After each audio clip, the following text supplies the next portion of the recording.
Good evening, everyone. My name is John Taves, and I'm the event coordinator here at McNally Robinson Booksellers. Before we begin, we would like to acknowledge that the land on which we gather is Treaty 1 territory, the traditional territory of the Anishinaabe, Cree, Anishinaabe, Dakota, and Dene peoples, and the homeland of the Métis Nation. In addition, McNally Robinson Booksellers itself rests on the land once occupied by the Métis community of Roostertown.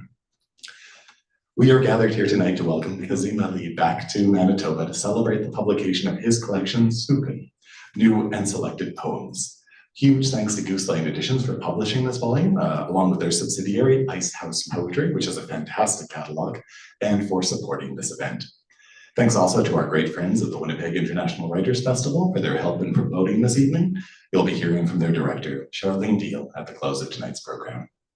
A few very quick housekeeping notes before we begin.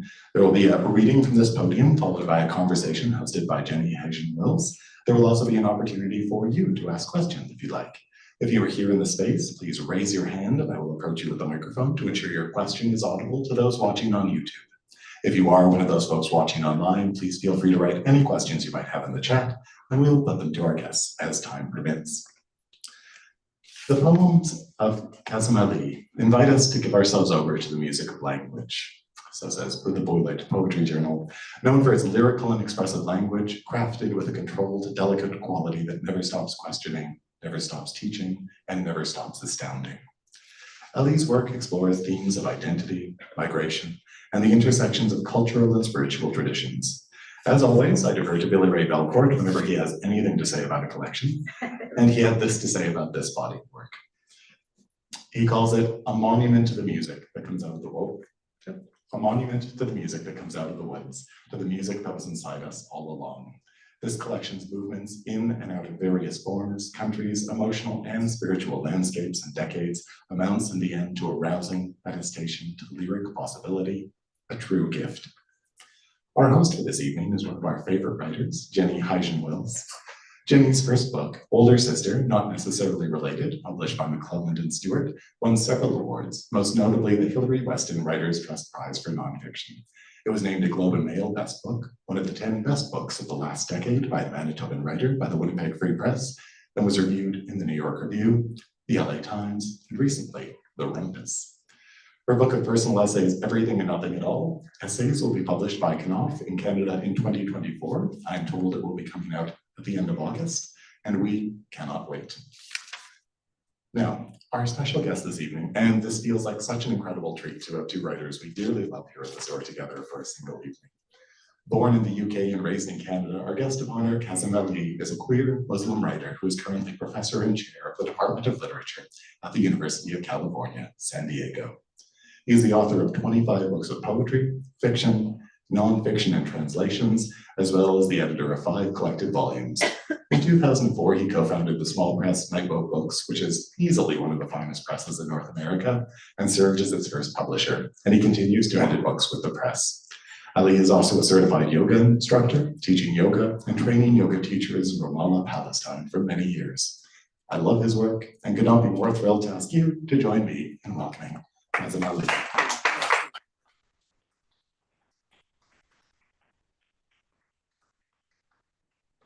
Hey, thanks so much for being here. Thanks for that introduction.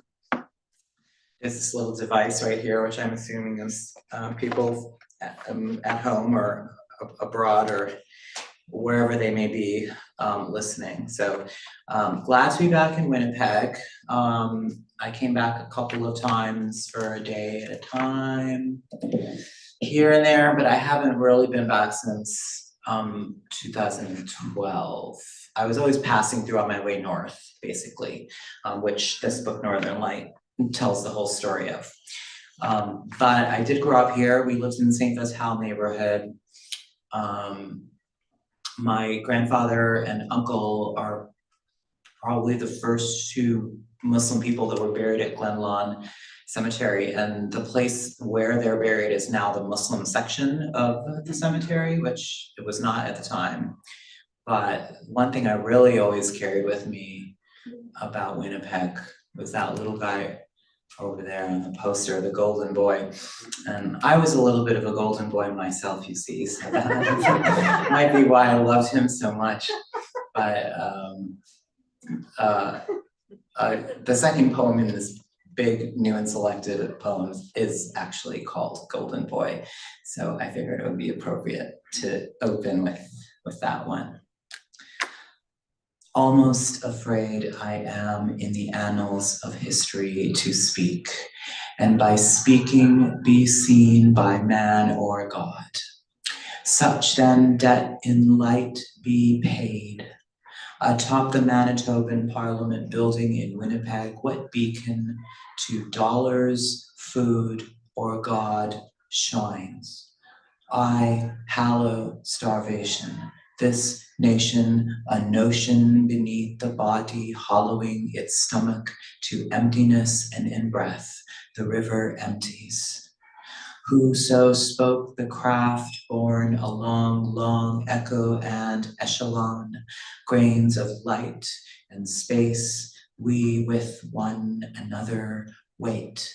The soul, not the spirit that breathes through, spirited, went or wend, why true we've woven a dozen attempts, these tents, pitched on the depth, be made by pen, may perch up top the temple pool, proven now, prove these riches of wheat and cherries and prunes, what washes over woven ocean, frayed I am most sir desired, sired in wind, seared and warned, once in wild Umiak sworn.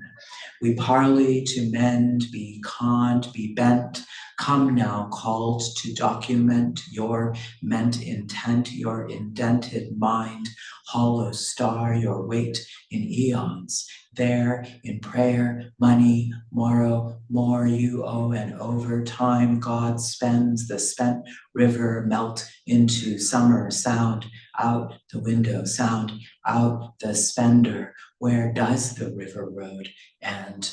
In what language can prayer or commerce be offered? Ender of senses, pensive atop, plural spires, be spoken or mended, broken and meant for splendor, my mentor.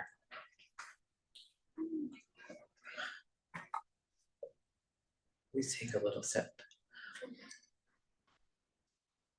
That's something about sound, about why I love sound, I suppose. This poem is called Abu Nawaz. Abu Nawaz was a 17th century North African, actually not North African, was he? Arab mystic. He was half Arab and half Persian, which I am also, half Arab descent, I guess you would say, Egyptian and other things, and half Eastern, Iranian, Western Pakistani, Baluch, half Baluch, which, it's a country that doesn't exist anymore, as many places. So I relate to Abu Nawaz. And his sobriquet Nawaz it means locks, father of the locks, and not locks the kind you lock with a key, locks like hair, locks of hair, because he apparently had long tousled curls of hair, by which he was known. Halfway between the northern and southern sky hangs the constellation of Abu Nawaz, who, drunk and in love, knelt at places rivers split to refuse all paths and offer his mosaic prayer. Unhinged he peeled from yellow-leafed birches enough paper to fashion a bark and make for the moon, floating in the moment where one wave becomes another. Amber driftwood or beach glass or lost unmapped stars reciting, we are what produces itself, sanded and cast adrift, precisely at the horizon and so eternally unseen. One note emerges from the drizzle of sound. We are what finally, somehow, though endless, does wash ashore. I would like to read you a poem that is a newer-ish poem called Origin Story. In the comics, origin story is like how Spider-Man became Spider-Man. And for most of us, our origin stories are not so simple. How did we become the people we are? Especially, honestly, for everyone, it's very true, but if you're an immigrant, it's doubly true. And if you're a brown immigrant, it's probably doubly or triply true. And if you're a brown immigrant settler, it's probably 10 times true. So this poem is called Origin Story. So this book came out, I wrote this poem in 2017, which is actually when I started writing this book of nonfiction. And this book of nonfiction, which tells the story of the Genpec generating station in northern Manitoba, opens with the line, I've always had a hard time answering the question of where are you from? The easiest answer, the one I've fallen back on as a convenience, though I had always supposed it to be true, as true an answer as any, is that I'm from nowhere. That's the opening of this book. I'm telling that to you because I am a writer in multiple genres, and sometimes you have to write the same thing in different genres. So that whole book is an answer to that question, and this whole poem is this single poem of only 2 pages is also an answer to the same question. Origin story. Someone always asks me, where are you from? And what I want to say is, a body is a body of matter flung from all corners of the universe, and I am a patriot of breath, of sin, of the endless clamor out the window. But what I say is, I am from nowhere, which is also a convenience, a kind of lie. When I was sitting in the Mumbai airport this January on a 40-hour layover rushing home because my mother had had a stroke and was not yet verbal, I wondered about my words. Perhaps I am from my words, because my basic biography is ordinary. That sentence is what one calls poetic irony, because of course the basic biography is anything but ordinary. Born in Croydon, England, to a mother and a father who on different sides of the national border were married in wartime and had to reunite in England, the only place they could both get to. I was born at home, not a hospital, 76 Bingham Street, midwifed and not doctored into the world. Taken back to India when the war was over, where I came into language, and of the 7 that were spoken in the house, I began speaking 4 of them as the same. Then to the cold Canadian north we went, to a town that no longer exists on the other side of Cross Lake, from the people who lost everything because of the dam my father was helping to build. Then to Winnipeg, then to New York, then to Buffalo, which I think I can claim. I think I can say I am from Buffalo because it is a city of poets, the city of Lucille Clifton. I arrived there in cold January to find my mother a little slowed down, but still self-possessed enough to cook meals for everyone, even if she didn't remember the names for all the spices she was using. She talks by the time I arrive, but slowly and deliberately, and she has to listen very carefully to be able to respond. She pauses while she talks and cocks her head while she thinks. She does not criticize me nor say anything about my wild hair, and our ordinary silence does not seem as suffocating because I wait so patiently while she strains the air to find each word. And what on earth does it mean that I almost like my mother better this way? When she goes to her medical appointment, I get out my copy of Good Woman and comb through its lines to find the addresses where Lucille Clifton lived. I climb into the car with a map and a journal and drive through the snow to find those places and take photographs of the empty lots where the houses once stood. Listen, I have no answer to your question. I am not kidding when I tell you I earned my own voice, the shape it makes in the world holds me. I have no hometown, no mother tongue. I have not been a good son. And I will close with one single little poem. And then I guess we're gonna have a little chat. So this little poem is called Citizenship. I have 3. I really have 4. I was born in England, and apparently one cannot escape the queen or the king now. One cannot escape the monarch simply by becoming a citizen of another country. If you were born in the place, you are. I mean, it's for life. So apparently I have UK citizenship. I didn't ask for it, but I have it. I also did become a Canadian citizen, and God bless Canada, you also can't get rid of that either. Once you have it, you have it. So I traveled into Canada with my little 6-year-old citizenship card picture, and I have to hold it up and show it. It's me. And I have a US citizenship. And I think by moral right, all 4 of my grandparents, all 8 of my great-grandparents were born in India. And although the Indian government denies me, I will not be denied. So I can't escape the United Kingdom, and India cannot escape me. So at any rate, this is a poem that I wrote when I discovered my Canadian card. My mother found it somehow and gave it to me.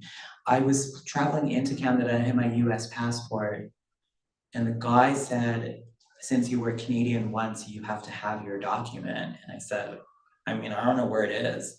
And he told me I had to have it when I come to Canada. So then we looked for it. Anyways, long explanation. The poem is 8 lines long. So I'll just read it to you. Citizenship. If it isn't where you enter, but where you exit. Who doesn't try to grab and devour what one loves? That last piece of the jigsaw puzzle finally fitting in. A ghost is not one who cannot let go, but one who we cannot let go of. Streets wet with asters and deletion, June dissuaded by gray. My citizenship card found. Now I am neither one thing nor another.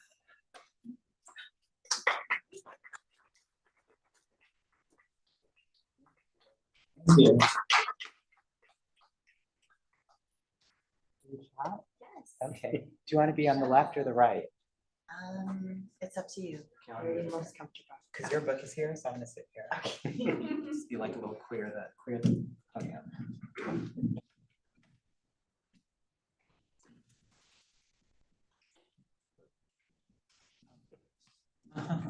The inevitable injury. Is that good? Yes. All right. Are we comfortable? Yeah. That was amazing. Another round of applause. Yeah. Thank you. Thanks for coming. Some thank yous to McNally Robinson, and especially obviously John Taves, who is, you know, an unmatchable, gracious host. Excuse me. Thank you to the Winnipeg International Writers Festival, and especially Charlene Deal, as per usual. Also, where are you? There you are. So inviting and so welcoming. Thank you to Ben Burnett and everyone at Goose Lane for this beautiful work. Thank you to all of you for attending, all of you in the cyber world attending, and most of all, thank you, Kazim, for granting me even temporary admission into your world of literary brilliance. I am so humbled to share this stage with you. I feel like really I should be hiding, maybe with John. I don't know if there's room back You should be there. hiding. Like a little interview goblin. I want to hide. Can we all hide? No, you may not, but maybe I can. We'll just talk from under the blanket. Exactly. I feel I'm not worthy to be here, but I'll do my best. Okay, so as we know, Sukun is a collection of previously published works and several new gorgeous complements. I know you've been an editor for collections of other people's writing, But I wonder if we could start this conversation with you walking us through what it is like to curate, I assume with some collaboration, a collection of one's own work, and to add new thoughts to arrange works previously alive. Yeah, thank you so much for that question. It's really, so when I put together a book or a poetry, a single title, there's a general, at least when I first started publishing, I don't know if it's true anymore, but when I first started publishing, which was not overly long ago, my first book came out in 2005, but around 20 years ago, there was a general sense of length for a collection of any kind, unless you were really like Anne Carson or Merwin or somebody. People were mostly doing books between 50 and 70 pages-ish, you know? And so that kind of put a constraint on what you could put in a book to begin with, especially if you were Anne, because probably you were only publishing a book every, I don't know what, some people do publish quite frequently, but mostly every 4 years or 5 years or 6 or 7, something like that, you know, in that range. It's kind of, books of poetry became very compressed, and you really had to, I mean, every poem, every book was a selected poems in a sense, because in the course of 5 years, you might write, I don't know how many poems you would write, but even if you wrote 1 poem a month, which many people write more than that, but you're still talking over 5 years, you would have 60 poems, which might be 100 pages. And you can only, if you're only doing 50, you're cutting quite a lot of what you write. So I always had that sense of compression. I always had that sense of shaping, and I always had that sense of leaving things out as well. And so in one sense, going into the selected then, where there were many hundreds of pages to choose from, and I had a tight limit of about 240 pages to work with.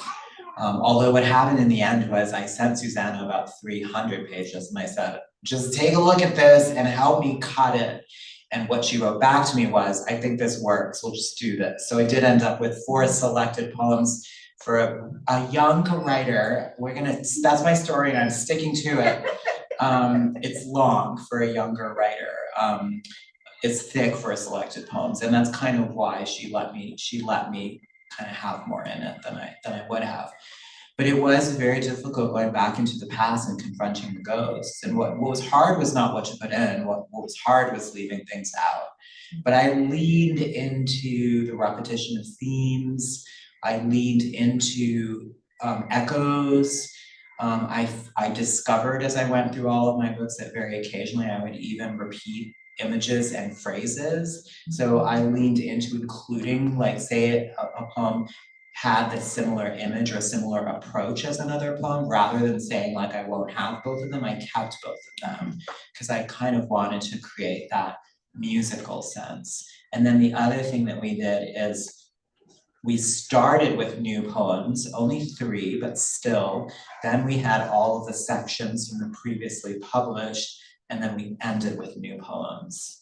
And then the other thing that we did, I know you have a question about genre in there, so we'll talk about it more in depth when we get to it. But the other thing we did is there are discursive essays in the book from my book Silver Road. There's an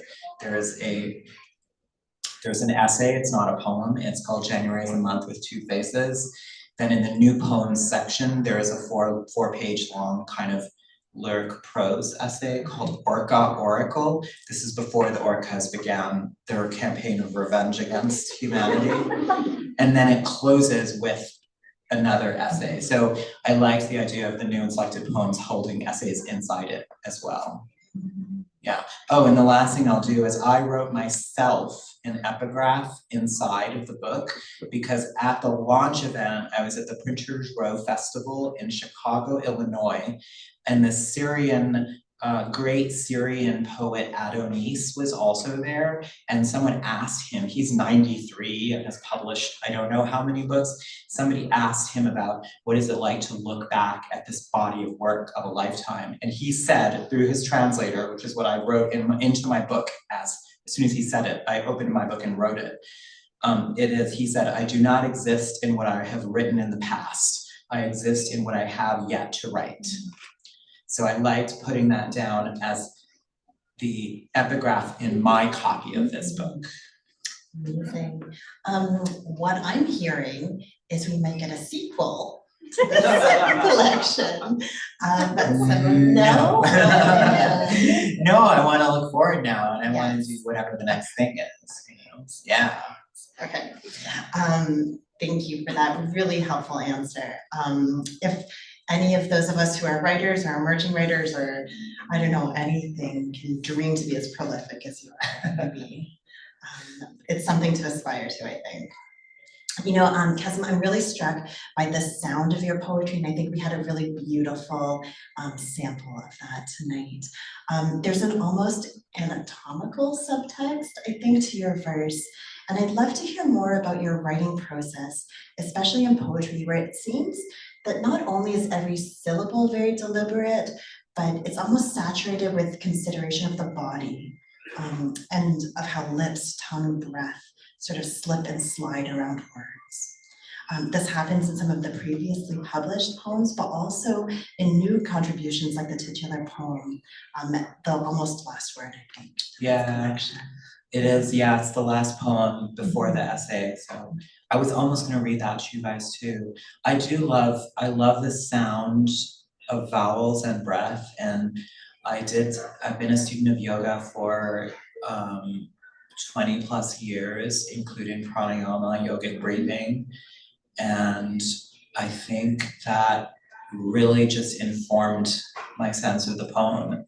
And Indian classical music really informed my sense of the music of a line. So I really do write, I write sort of out loud to myself, reciting as I write and as I revise as well. Both, like all stages of the writing process includes orality. So I appreciate that and hearing that, yeah. I love that, and I love hearing poets read. I love them hearing them read nonfiction also, and fiction. I know you're a fiction writer. I did the audiobook of Northern Light, and it was a very difficult task, which I don't think I will do again. Yeah, for two reasons really. First of all, it's quite strenuous. It's a 5.5 hour long audiobook, and it was about 10 hours of recording to do it. So it was a really lot of work. But the other reason why is a little weird. I decided that I was taking money out of somebody's pocket by doing it, because there probably are actors who might not have a role on a stage, but then could get work doing a book. So I thought I better, like I wrote it, so someone else can get paid to do that part of it. That's great. Yeah. I feel like readers also like to sometimes hear the author. Yeah, that's reading true. That's true. things, so I get that. so you've done it once, Yeah. and now people can hear you read your poetry on YouTube or wherever. Well, it's kind of weird. There is also an audiobook of my book Fasting for Ramadan, which is Ramadan now, so you should get a copy of that. But and that was an actor who did it. But the actor they hired was an Indian actor, but he has an English accent. And even though I was born in England, I don't have one. And it's sort of like weirdly, I felt like it just weirdly misrepresented me. Straight, you know what I mean? Like I was like, if he had a Canadian accent, I don't think I had a Canadian accent either, but if the actor had a Canadian accent, I think it would have bothered me less. But the England part, I mean, we left England when I was 2 years old, so it's like, there's not really a connection there, you know? And you didn't audition the actor yourself? I didn't audition the actor. The publisher of that book just created the audiobook. I didn't know. I didn't even know until someone came across it, and it was like, I feel like I should be informed about this. Yeah. But yeah. Should be getting royalties. No, with this book that I actually had to audition to be the narrator of it. Yeah. When I told them I wanted to narrate it, I had to do a clip. I had to do a 10-minute clip and send it in for them to approve. So yeah, but it was fun. It was fun. I'm glad I did it once. I just think I'm probably not going to do another one. We'll see. I did just do, poetry is something else. I will 100% do poetry. So I did, and I have recorded an audio book version of this book, but it's just not out yet. Oh my God. So it's two things. First of all, it's three things. With poetry, it's like the orality of the poem. You really want to hear it out loud, but that is increasingly the way that many people read books now, whether they're while they're walking or in their car or whatever they're doing. And then finally, of course, the accessibility issue of wanting to have an audiobook for somebody who's not going to be able to read visually. So I'm glad there's an audiobook of this. I will probably do audiobooks of my poetry in the future, but for the prose books, I think I will let somebody else do it for that much time. Yeah. Can I ask how long the audiobook for this 300? Oh, I'm not even sure. We did it in individual files, each like poem by poem.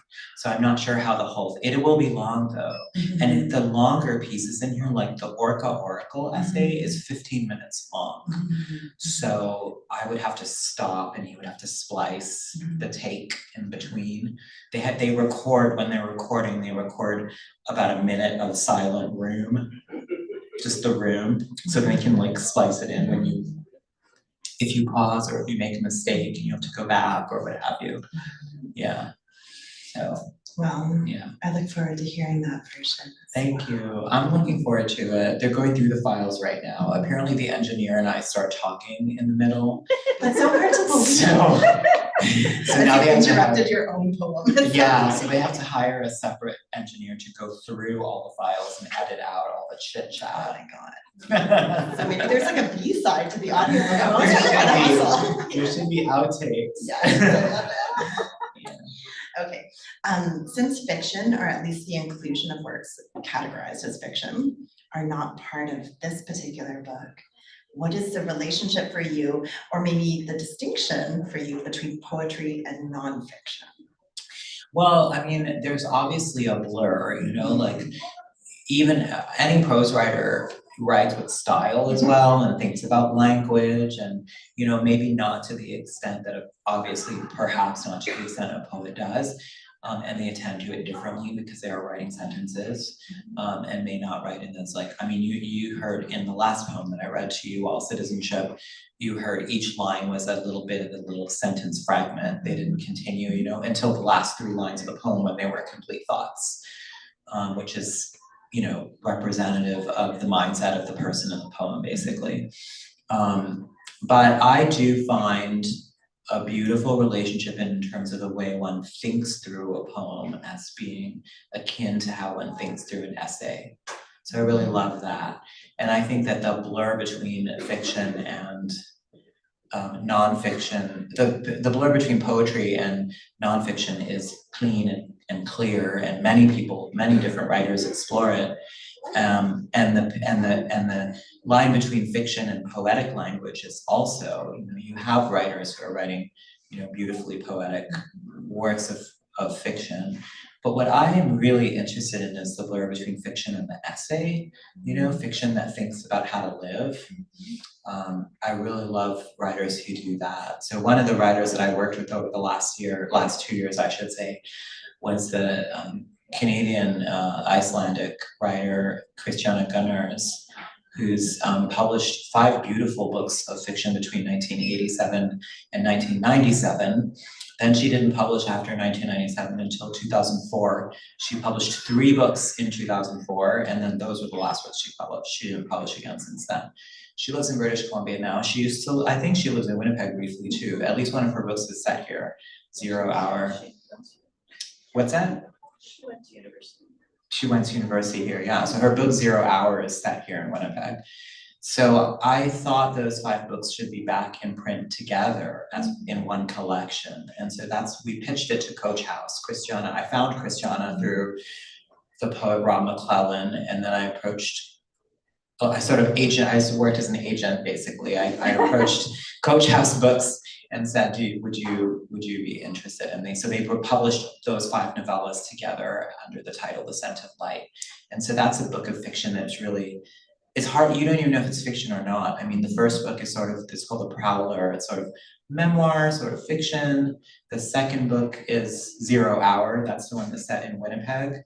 Very autobiographical, but written novelistically. All 5 of the books are like that. And they're just beautiful, weird, beautiful, musical, philosophical books. I recommend them. I love it also. Yeah. Well, this book, coming back to your gorgeous book, is very rich with a kind of auto-criticism, I think, reflections on writing, on being a poet, on being a literary scholar. In excerpts from Silver Road, we hear about how and why the speaker, or implied author, I guess, we're talking about how those are blurred, comes to poetry, how they learn to shift between first and third person and back to first again. In one of the original contributions, the essay Faith and Silence, which is the concluding piece, which is stunning. Your speaker reflects on a lifetime of faith, desire, secrecy, and writing. At what point in one's amazing, prolific, still burgeoning career, does it become a possibility or inevitability to live and think and philosophize as the poet? I think if I waited for permission to have an idea, I would have waited forever, because many times, and especially those of us who are people of color or queer or, non-mainstream gendered, or don't have PhD degrees, we're not supposed to have ideas, or our ideas are not supposed to have a import, critical import. And so I'm glad that I was just mouthy early on, but it's coupled with an understanding that learning is a lifelong process. And when I look back at things I might have written or thought about 10, 12, 15, or 20 years ago, I can evolve and change in my thinking. I don't ever feel married to an idea. I often can think, like, as I said earlier, and I think I was wrong about that, I think we have to also be able to do that in a civil democracy, basically. We have to be able to interrogate our own ideas. But I do like privileging, I like the relationship that, I like the pressure that time puts on an idea. Whether one had it long ago, or the fact that one might have been smarter in the past actually than one is now, or less interested in writing a certain kind of rigorous scholarship that one wrote in the past, and then in the present one just wants to write poetry or something like that. So I think that's partly why we disordered the book chronologically. And the essay that closes the book, it is the afterword of the book, but it was originally published in 2010.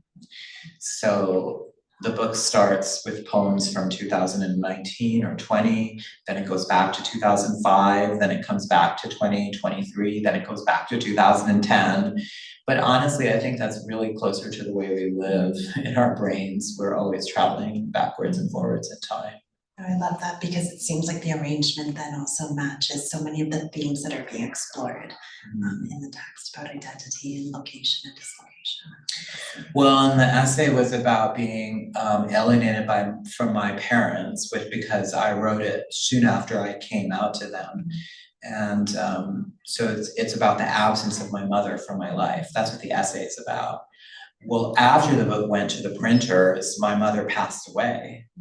And so the essay at the end of the book is now about her death, but the essay didn't change. It was in print. Not one word changed, but life changed in.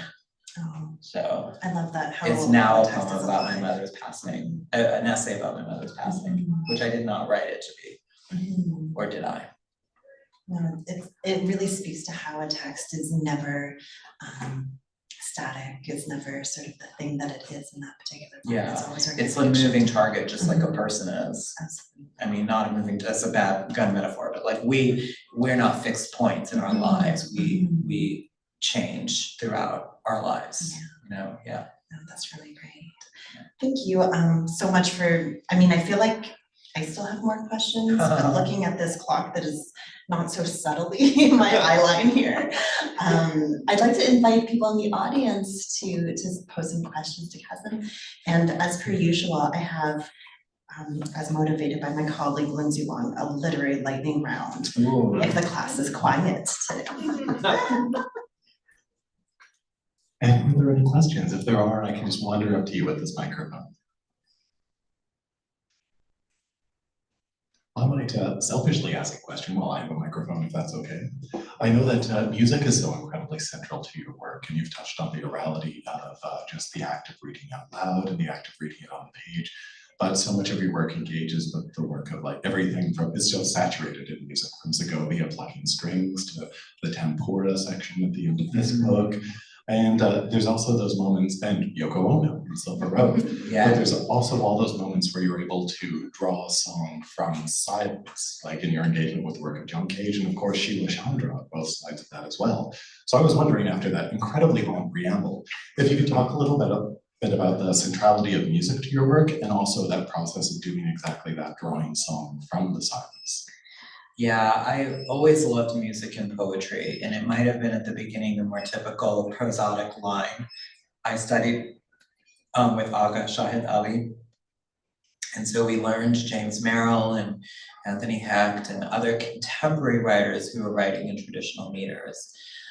He didn't love going back to the old British writers because he wanted the language to be contemporary and fresh, but still using pentameters and hexameters and tetrameters, etc. So we were not really reading Shakespeare with him or Blake or any of those people, or Keats or Shelley. We were reading James Merrill, John Hollander,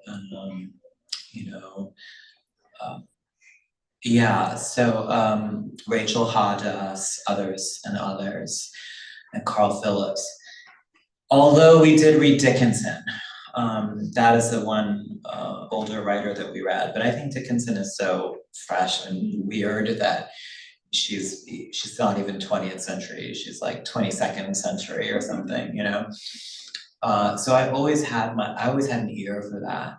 What I started to explore later through the work of contemporary 20th century American poet and 21st century, he's still alive, poet Donald Ravel, I actually started to go back to 17th century British poetry. And 17th century British poetry is like a little weirder, like George Herbert and Thomas Traherne and Wyatt and others. It's just like, it's a little more tweaked, And it almost like my 20th century ear relished in that a little bit. And so that's when I started to really think about the line, the break of the line. Gertrude Stein got me interested in getting rid of punctuation in them. And so then I started to think about, what if a line, like the period's not there and it's just kind of a run-on, and then the line breaks in a weird place. And I was reading Olga Brumas and T. Begley did a collaborative book called Sappho's Gymnasium. So then I started to think about the connection between queer sexuality and queer language, And so that's where the voice of Sheila Chandra and other, like later than 2018, I started moving in that direction in my book Imposition, which came out in 2018, but then it's really the voice of Sheila Chandra, and then the later mini collection called Crib and Cage, which was just a chapbook. It's out of print, but it's in this book. That's where I really start to explore Sheila Chandra. I really started to explore the line very deeply, and the line breaks very deeply. I didn't read any of those poems to you tonight, but that's really where I started doing that. And then there is in Crib and Cage, I wrote it in the early days of the pandemic when we were in California. Anyways, we quarantined early March 2020. And so I started to get really interested in English, and it's the sediments of English downward instead of ranging out. So I started to read, I was reading Sir Gawain and the Green Knight in Middle English, and I was reading Middle Scots, and I was reading Middle French. I know I cannot read Scots, modern Scots, but I was reading Middle Scots, and I can read modern French, but not Middle French. And I started to write these poems they're in this book. They're a combination of all of those dialects, plus there's some Spanish and there's some Latin, some Middle Norse, and then I also used contemporary slang words. And what's remarkable is you throw them at the contemporary slang words like bay, B-A, you throw that in with Middle English and you kind of can't tell the difference. So language kind of went in a circle, I think. Yeah. Yeah. Yeah. Were there any other questions locally? And Jenny, I don't want you to be subject to the tyranny of the clock as well. If you do have a few more questions you'd like to ask, please do feel free. Yes.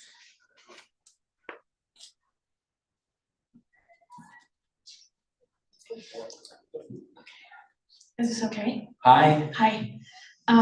So while you guys were talking, there was talking sort of about how your yoga practice shows up in poetry. And so my question is, how does your identity as a poet show up In yoga on the mat. I love that. I mean, maybe in the quality of attention.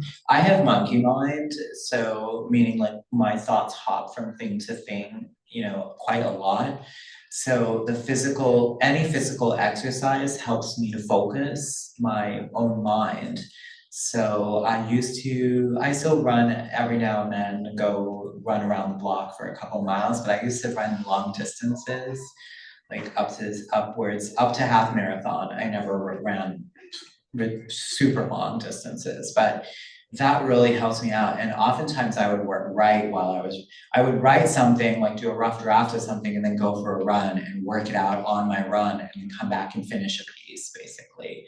So I really like that idea. The one contemplative practice that I never really had success with, which probably means it's the one that I truly need, is a sitting meditation practice. I've just never done good with that. I mean, it really makes me crazy. I think that I would probably die if I have to sit still for 10 minutes and look at a wall, you know? Because in Zen meditation, they don't do music, they don't do breath work, they don't do anything. You just sit there and you look, and you don't even close your eyes. Your eyes stay open and you just look. It's just like, I mean, this, you know, I'm sure there's people it's meant for. I couldn't bear it. But with yoga, especially a vinyasa style of yoga. I don't mean hot athletic yoga, I mean like classical vinyasa yoga where you are moving with breath, is really akin to like a line of poetry and how a line of poetry unfolds. So they are probably related to each other. It's probably one doesn't have primacy over the other. Now what happened when I moved to California is that I sort of, over the pandemic is when it happened, is I fell out of the habit of a daily yoga practice. So the last 4 years probably, I have been doing far less yoga than I did in the 25 years before the pandemic. So maybe it's time to go back. Tomorrow I'm going to be in Vancouver and I have most of the day to myself. So I believe I'm going to look up the yoga studios of Vancouver and choose one. I'll let you know how it goes. I'm just curious if you'd say a bit more, if you've been out of a yoga practice for 4 years, have you seen any impact on your writing from that? Oh yeah, from being out of it? It's a really good question. I mean, I started to get much more formally experimental in the last book, you know, in the Sheila Chandra book, which much of Sheila Chandra was written in the years between 2016 and 2020. So it was while I was still deep in my yoga, but all the poems since then were mostly written after. So I think one would have to look at the Tanpura, as the title of the section, which is the sound of the drum in Indian music. I guess you'd have to look at those poems to answer that question, because those are the ones that I wrote after. I had no longer been doing, I pretty much like 6 days a week yoga practice, at least an hour a day. And that has been curtailed. I do yoga now like once a month maybe, or once, maybe if that. Yeah, but I'd like to go back to it. There's other things I do now, so I didn't just become a couch potato.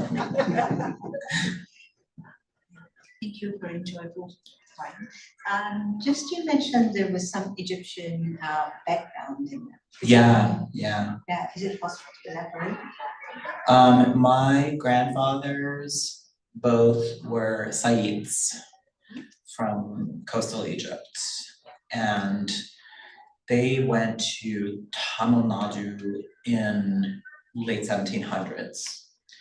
So there's no kind of like cultural connection for my family. I mostly grew up like the type of clothes or the type of food that we ate, that's all like Indian food and Iranian food, because my grandmother is Karmani from Beloit. And so we have that ethnic background, but no linguistic connection either. Nobody in the family speaks Arabic either. So I've been to Egypt once, 20 years ago probably, and I loved it. I was in Cairo, and I'd like to go back, but everything's like a little unstable right now, so I don't know when I'm gonna be able to go back. So Pretty stable right now, I'm just. I'll go with you. Let's go together. Except Yeah. it's very stable right now. Yeah, It's really Yeah, where I really spent time in the Middle East was in Palestine. I was in Ramallah, like off and on. I never lived there full time, but I would go back and go back and forth. And that was between 2011 and 2016. I was there in Ramallah, and around the whole country area, Israel and the territories. So I don't know how easy it will be for me to go back there either, but and that I was teaching yoga and training yoga teachers. So, and I've been writing a book about that, but it's just, complicated right now for me. So, and for everybody. So, it's been slow going. Yeah, thanks.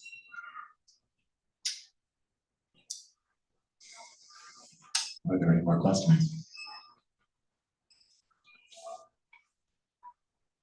I will turn things over to you folks for any closing comments. It might be time for the lightning round. Okay. Yeah. It seems like you're interested in it. I'm ready for the just lightning round. wanted to listen I know and that then- there's a lightning round, but I don't know exactly what the questions Are are. y'all up for it? Yes, Okay. do it. Without overthinking or thinking at all, in Right. fact. Try to answer these questions quickly. What's your favorite type of genre fiction? Murder mystery. Celebrity or non-celebrity memoir? I want to read Spare. Me too. They have it at Urban Out. Oh, they have it here. Whoops. Audio or paper book? Paper. Favorite book cover color? Gray. What snack do you like to eat while reading? Ooh, sugar snap peas. Oh, okay, very healthy. I feel shamed. Yeah. That's fine. Aside from your own and where you publish, what is your dream press? Oh, that's a really good question. I love Copper Canyon. Okay, Yeah. okay. Fictional character crush. Oh, fictional character. Oh, Astarion from Baldur's Gate 3. Okay. I've been told I resemble him, so Okay. it's like kind of a Everyone princess can situation. go, yeah, unpack that. Yeah.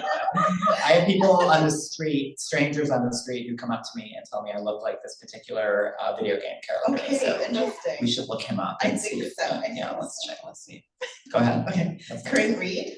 Current read. Mhm. Oh, I'm reading Requiem, a Hallucination, which is a novel by Antonio Tabucci. Dog ear or bookmark? Dog ear. Who would play you in a biopic of your life as an author? Priyanka Chopra.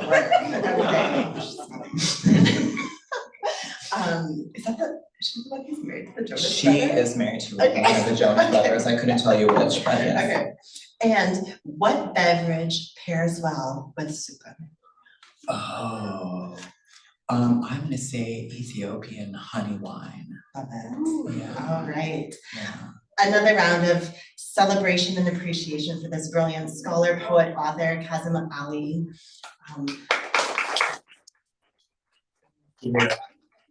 I want to show you my stars. Oh yeah, I can see it. I can see the resemblance. Oh, yeah. It's like Yeah. it's basically me Yeah. with elf ears and a knife. Okay. Please treat yourselves to multiple copies of this gorgeous book. That is perhaps one of the greatest celebrations of literature that I've read. Thank you so much. Thanks for coming over.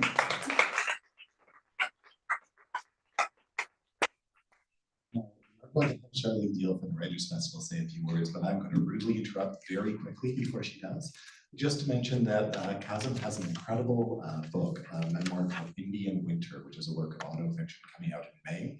It is not available just yet. I'm 15 pages away from the end, and it is tremendously good. But we do have these little postcards which also feature beautiful cover artwork and a QR code that allows you to pre-order it from the store. So please do treat yourself to one of those as well. And now, Charlene Deal. It's kind of rude if you're talking from behind the screen, don't you think? Sheesh. Wasn't this an extraordinary evening? I'm so glad all of you are here. I would like to invite you to give a robust and rowdy round of applause for Jenny and Kazim. It's amazing.